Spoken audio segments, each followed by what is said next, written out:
खुलुमबाय नोंथांमोननिसिम आंनि मुङा सानसुमा दैमारि आरो नोंथांमोनखौ बड'लेण्ड एफेयार्सआव बरायबाय। दिनै जों मोनसे गेदेर इनोभेटिभ एनाउन्समेन्टखौहाय जों नुनो मोन्दों। बेनो जाबाय मिनिस्ट्रि अफ कमार्स बेनिफ्राय जि फ्रेड स्मार्ट सिटिज बेखौहाय खालामनाय जागोन बा बेखौहाय लाबोनाय जासिगोन भारत हादरावहाय होननानै बेबायदिहाय मिन्थिहोनायखौ जों नुदों। थारैनो बेयो मोनसे गेदेर इनोभेटिभ आरो सोमोनांथावना जागोन। दिनै जों बे भिडिअनि गेजेरजों फ्रेड स्मार्ट सिटिजआ मा बिनि सायाव जों सावरायगोन आरो ट्रान्सपर्टेसन आरो लजिस्टिकआ मा सोलायनाय लाबोगोन जोंनियाव बिनि सायाव आरो लोगोसे जि फ्रेड स्मार्ट सिटिज बेनि इमप्लिमेन्टेसननि जि फ्रेमवर्क बेखौहायबो जों सावरायगोन। साधारन भाबै ट्रान्सपर्टेसन आरो लजिस्टिकनि खोथाखौ जुदि जों सावरायनो थाङोबा ट्रान्सपर्टेसन होनोब्ला गुबुन मोनसे जायगानिफ्राय गुबुन दाबसे जायगासिम दैथायनाय बा दावबायनाय आरो बिदिनो गुबुन गुबुन ट्रान्सपर्टेसननि खोथायाव जोङो माखासे एक्सप्लेनेसनफोर दङ। थिग बिदिनो लजिस्टिक होननानै बुङोब्लाबो जि मोनसे कमार्शियेलि जि जों मोनसे बायनाय फाननायनि जि मुवाफोर बेखौहाय दैथिंनाय बा लाबथिंनाय बहाबा दोनलांनाय बहाबा दोनहरनाय बेफोरबायदि माखासे बाथ्राफोराव लजिस्टिकनि खोथाफोरा बेबायदिहाय नुजाथियो। दानि जि निउसनि बादिब्ला औरंगाबाद जायहा महाराष्ट्र स्टेटनि बा हादोरसानि जि मोनसे जायगा बा सोहोर बे मोनसे गोनांथार मोनसे जायगा बा सोहोर जानानै दिनैयो फ्रेड स्मार्ट सिटिखौ फोसावनाय लोगो लोगो बियो मोनसे मुंदांखा सिटि जानानै फैबाय। बिनिखाय जों दिनै औरंगाबादनि मोनसे जि दिनैनि जि मोनसे निउस बा मिडियायावहाय बे जों सावरायलायबाय थानाय नुनो मोन्दों। बेनि सोमोन्दै जोङो जुदि नायनो थाङोब्ला महाराष्ट्रनि औरंगाबादाव बेवहाय गिबिसिनहै गायसननाय जानो हागौ बेनि माने जागायजेननाय सावरायज्लायनायखौहाय बेवहाय जों नुनो मोन्दों। जोङो जुदि लजिस्टिक आरो ट्रान्सपर्टेसननि खोथाखौहाय बियो मा होननानै जुदि जों सावरायनो थाङोब्ला बिनि सिगां जोङो मा खोथाखौहाय लानानै जोङो मेन टपिकआनो जाहैबाय जोंहा फ्रेड स्मार्ट सिटि बेखौहाय मानो थाखाय जोंनि गेजेराव लानानै फैनो नागिरदों बे खोथायानो जाहैबाय स्पेसियेलि जों नायनो थाङोब्ला ट्रान्सपर्टेसन आरो लजिस्टिक कस्टनि थाखाय बेखौहाय गायसननाय जागोन बा बेखौ लाबोनाय जागोन भारत हादराव बे खोथाखौहाय बुंनो नागिरदों। दा लजिस्टिक आरो ट्रान्सपर्टेसननि ओंथिया मा बेलायाव फैयोब्ला जुदि साधारन भाबै जुदि जों नाहरो जोङो अनलाइन जों बबेबा मोनसेयाव जेनेबा एमाजन फ्लिपकार्ट आरो बिदिनो गुबुन एप्सफोर जाय एप्सजों जोङो माने अनलाइन शपिं खालामो। साधारन एग्जाम्पल आं होनो नागिरदों बे जुदि अनलाइन जि मोनसे जों दाबि खालामबाय बा जोङो बायबाय बा जोङो बेखौहाय मोनसे कम्पानिनिफ्राय जों पारचेस खालामबाय अब्ला मोनसे कम्पानिया बा मोनसे मेनुफेक्सारनिफ्राय बेबायदिनो मोनसे कम्पानियाव फैबाय मोनसे सोहोरनिफ्राय गुबुन मोनसे सोहोराव फैबाय गुबुन मोनसे रायजोनिफ्राय गुबुन मोनसे रायजोआव फैबाय बे दैथिंबोयै जोबनायाव जोंनो सासे डेलिभारि बयआ बाइकजों बा माबा मोनसे ट्रान्सपर्टेसनजों जोंनि आखायाव होफैबाय बेखौहाय जों मोनबाय जि पारचेस खालामबाय बे डेलिभारि जानाय बा बे ट्रान्सपर्टेसन कस्टखौहाय बेखौ खम खालामनो होननानै बे दिनैनि कमार्स मिनिस्ट्रि अफ कमार्स बिथांमोना बेखौ एनाउन्समेन्ट खालामदों। मानो होनोब्ला बिथांमोननि बुंनाय बादिब्ला बेबायदि जे जोंनि जि बे लजिस्टिक आरो ट्रान्सपर्टेसननि जि कस्ट बियो जोंनि जि मोनसे जोंहा जि खरसा खालामदों बा जों जिखौहाय मुवा बेसादखौ बायनो थाखाय अनलाइन शपिङाव बा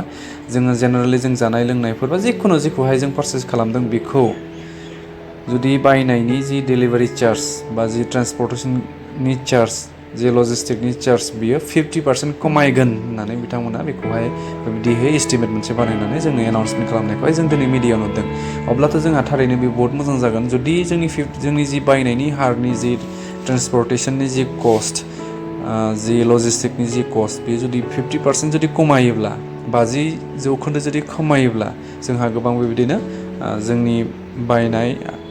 फाननायावहाय थारैनो मुलाम्फा दङ। बेखौ खालामगोन बेखौहाय जुदि खालामोब्ला थारैनो जों साफ्रोमनि थाखाय मुलाम्फा जागोन। दिनैयो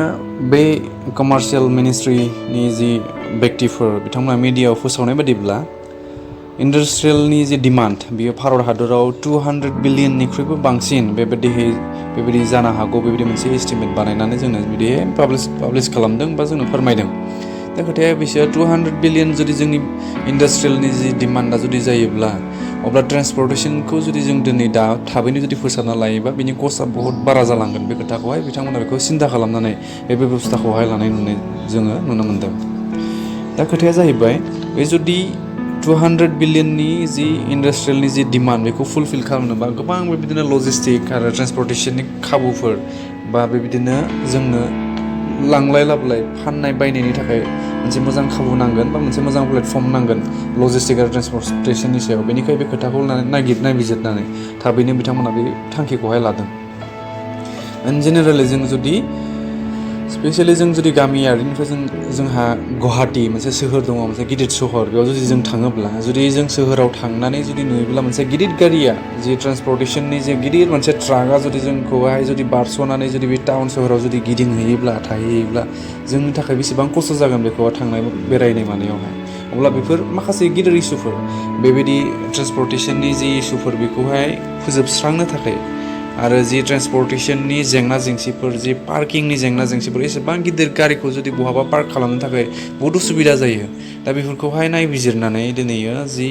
बे मोनसे मोजां बेबायदि सिटिखौ रिफर्म खालामनायनि जि थांखि बेखौहाय राइट टाइमाव डिसिसन लानानै बिथांमोना बे खामानिखौ मावनो थाखाय थांखि लादों।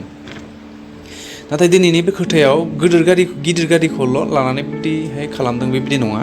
गिदिर गारिखौ लानानैजों लोगोसे जे ट्रेन्सपर्टेशननि स्पेसियेलि आं बुंबाय थादों जागायजेननायनिफ्रायनो जि मोनसे दैथायनायनि जि ट्रेन्सपर्टेशननि जि कस्ट बे कस्टआ जाहैबाय जोंनि भारत हादरनि जिडिपिआव गोबां एफेक्ट खालामदों होननानै बिथांमोना बुंनो नागिरदों जि जिडिपि बे जिडिपिनि 13% बा 13% माने बिनि जिडिपिनि जोंनि जिडिपिआवहाय एफेक्ट खालामनायखौहाय बेबायदिहाय बिथांमोना खालामदों होननानै जोंनो मिडियानि गेजेरजों दिनैयो जि मोनसे एस्टिमेट पाब्लिश खालामना होनाय जादों बेखौहाय जों नुनो मोनो। जों बुंदों दे इन्डास्ट्रियेलनि डिमान्डआ 200 बिलियन बा 200 बिलियनहालागै बेबायदिहाय डिमान्ड जाहैगोन बा जानायनि लामायाव दंसै होननानै दिनैयो नुदों आरो बेजों लोगोसे जों बुंनो हायो जे मार्केट प्लेस होननानै जेखौहाय जों बुङो दिनैहाय स्पेसियेलि जोङो अनलाइनाव जों जेखौहाय बायो फ्लिपकार्ट एमाजन आरो बिदिनो गुबुन गुबुन एप्सफोरनि थ्रुयै जोङो बा बिसोरनि पर्टेलनि थ्रुयै जोङो पारचेस खालामो दा जायखौहाय जों बुङो जेम पर्टेल होननानै दा बे पर्टेलफोरनि जि डिमान्ड बिसोरनि बुंनाय बादिब्ला बा दिनैनि जि एस्टिमेट जि इन्डेक्सफोर जि माने रिसार्चनि बादिहैब्ला बिनि डिमान्ड बे जाहैगोन 1 ट्रिलियन बहुद एमाउन्ट माने जोंनि गेजेराव बेबायदि डिमान्डआ फैबाय थादों बे डिमान्डफोरखौ नायोब्ला जुदि जोंनि जि फ्रेट स्मार्ट सिटिनि जि गोनांथि बियो थारैनो बहुत इम्पर्टेन्स जानानै फैदों बेखौहाय जों नुहुरनो हायो। अब्ला दिनै बे फ्रेट स्मार्ट सिटिया बेसेबां सोहोराव बा बेसेबां जायगायावहाय फैगोन बेखौहाय जुदि जों नायोब्ला बिथांमोननि फोरमायनाय बायदिब्ला इमिडियेट बेसिसाव दायो गासै 9 सोहोरखौहाय बिथांमोना सायख'दों आरो बेखौहाय थाबैनो बेबायदिनो फोजोबनानै बिनि जि मोनसे प्रसेसनि जि बेखौहाय थाबनो खालामखांनायनि उनाव बिथांमोना एक्सपान्ड खालामगोन होननानै बिथांमोना बुंदों। दा एक्सपान्ड खालामनायनि बा बे जोंनि बे फ्रेट स्मार्ट सिटिखौहाय बानायनायाव जोंनि जार्मानि हादोरनिफ्राय गिल बेबायदि मोनसे कम्पानि जों नुदों पर्टेलाव अबयसे नोंथांमोना बेखौ सार्च खालामना नायनो हागोन अबयसे आंबो एसेबां मोजां कनफार्म नङा बबे कम्पानिमोन बेयो बे कम्पानिया दिनैयो भारत हादरखौहाय बानायनायावहाय हेफाजाब खालामदों बे सिटिखौ बानायनायाव रिफर्म खालामनायाव फ्रेट स्मार्ट सिटिखौ बानायनो थाखाय दिनैयो मोनसे कमिटि फर्म खालामनाय जाबाय बे कमिटियाव बेबायदि थागोन होननानै बिथांमोना फोरमायदों जे गभर्नमेन्ट डिपार्टमेन्टनिफ्राय माने गुबुन डिपार्टमेन्टनिफ्राय बिदि थागोन लोगोसे एजेन्सिफोर गुबुन एजेन्सिफोरा बेवहाय बिथांमोनखौहाय बेबायदि इनभल्भ खालामगोन आरो लोगोसे प्राइभेट सेक्टरनि जे माखासे की प्लेयार्सफोर बिथांमोनखौहायबो लानाय जागोन बिथांमोनखौ लानानै दिनैयो बेबायदि मोनसे डिपार्टमेन्ट बा मोनसे कमिटि फर्म खालामनाय जागोन बे कमिटिनि थ्रुयै बिथांमोना खामानिखौहाय जागायगोन बेबायदिहाय बिथांमोननि बुंनाया बेबायदि दा खामानिया जादोंना जायाखै होननानै जुदि जों बुंनो थाङोबा खामानिया अलरेडि जागायबाय होननानै जों बुंनो हायो मानो होनबा ministry of state for commerce and माने इन्डास्ट्रिनि जि मिनिस्टार बिथां हरदीप सिंह पुरी जायहा माने दिनैयो बे वेबसाइट बा पर्टेलखौहाय बिदि जों लन्च खालामनायखौहाय जों नुनो मोन्दों साननैसो सिगांनि बाथ्राफोर लोगोसे जि फ्रेट स्मार्ट सिटिनि जि हेन्डबुक माने आउटलाइनिं माने माबायदिहै जागोन बियो माबायदिहै सुनो नांगौ माबायदि जखा थानांगौ माबायदि खालामगोन बिनि माखासे बेबायदि बिथाङा पाब्लिश खालामनायखौ जोङो जुदि माबाफ्रावहाय मिडियाफ्रावहाय जुदि जोङो नायोबा बेखौहाय नुनो मोन्दों। दा बे खोथाखौ जुदि सावरायनो थांबावोब्ला दिनैयो जोङो बे सिटिखौ मानो इसेबां इम्पर्टेन्ट जानानै फैदों होननानै बुङोब्लाथ' जों मोनथिखाबाय